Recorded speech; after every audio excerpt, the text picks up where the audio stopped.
In today's anatomy lesson, I want to talk to you about the pelvis. So if you have the ability to zoom in on your video, you can see it's right here. There's 3 different views of it: front, side, and back. But my only issue when you're looking in a book or on a poster like that is that it sort of makes everything look two-dimensional, right? So I want to kind of talk to you about the pelvis being this 3-dimensional bony structure that actually creates support right in the a little bit below the center of your body. Okay, so the pelvis is made up really of 2 bones: the ilium, which are the top ones that look like big elephant ears, sort of, and then the ischium, which are the ones underneath. And then you have the pubis, which is basically just cartilage that joins the bones together right in the front. So, of course, in the back, the spine comes all the way down, and at the bottom of the spine, you do have your sacrum, and we're going to talk about that in next week's anatomy lesson, so I won't worry about that too much right now. But that sacrum and tailbone does connect to the back of your pelvis via ligaments. So that also does create the stable structure that the pelvis becomes. So the big important thing is that when you're doing movement, people talk about the pelvis and they talk about the hip points a lot, they talk about your sits bones a lot, but to really understand how that affects the shape and the function of your body, I think is important for creating healthy movement. So a lot of neutral spine abdominal work, and leg work is designed to create pelvic stability. And then of course, when you're doing standing work, if you're a dancer, if you're an athlete, there's certain movements that the pelvis has to do when you do extreme range of motion for your sport or event or whatever you're doing. So the neutral pelvis is referred to when you're sitting or lying down and your hip points are in line with each other and parallel to the pubic bone. People call it the pubic bone, but it's really just where the 2 bones connect.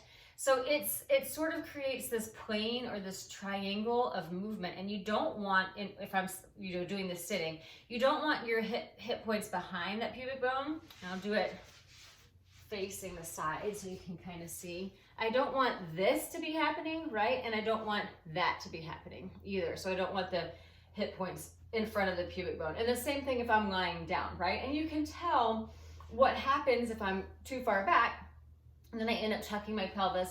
I round that lumbar curve, that lower spine curve, which is not good for spinal stability.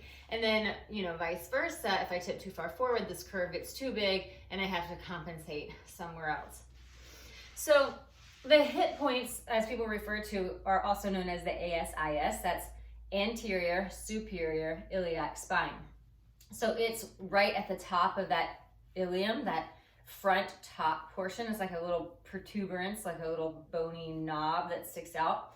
And then from there, the hip crest all actually comes up a lot higher than people realize. So the bone, like my hip crest is way up here, my hip points are down here, right? So if you are watching this, you can take a moment just to feel your hip points, and then go up and feel the top part of your hip bones. The hip crest is what it's called because it slopes up and over, and just really feel how high the pelvis comes in your body.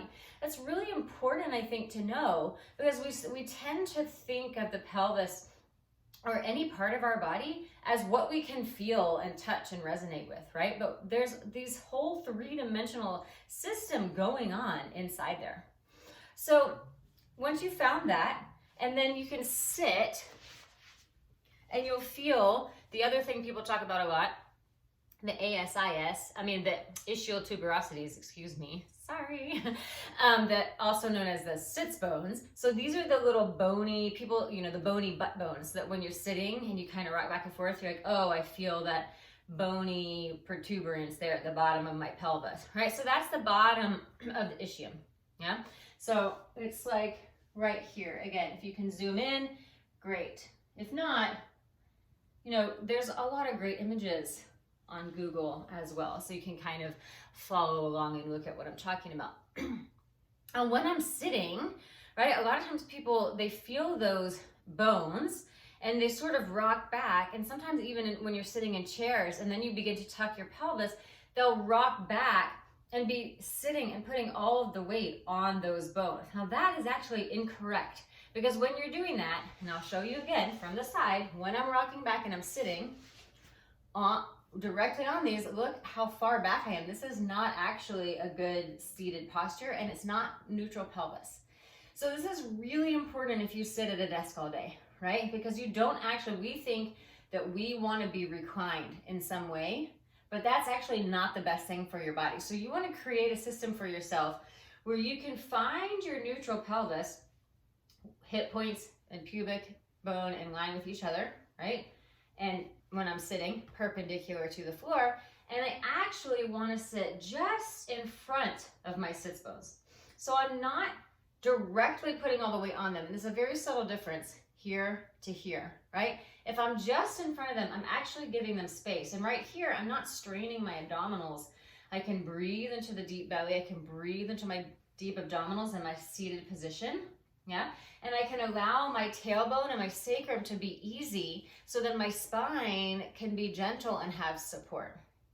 Okay, so the other thing I want to say about the pelvis, the last thing in terms of a seated position, is that it does kind of take the shape of a bowl, like an odd shaped bowl. So you want to think of the pelvic inlet where everything sort of, the contents of the abdomen sort of pour into the pelvis, that bowl, so it's like an opening of a bowl, yeah? And so if you think of it that way, in a seated position, then you can allow your body to be supported by the positioning of the pelvis, yeah? So all of this can be enhanced when you do leg work or deep core movement, because when you're lying on your back, you find your neutral, you find that fixed position for the pelvis, and then you start to do abdominal work, breath work, or any work with the legs, you strengthen this position. So then when you come to sitting, it's easier to maintain, yeah? All right, so that is enough about the pelvis.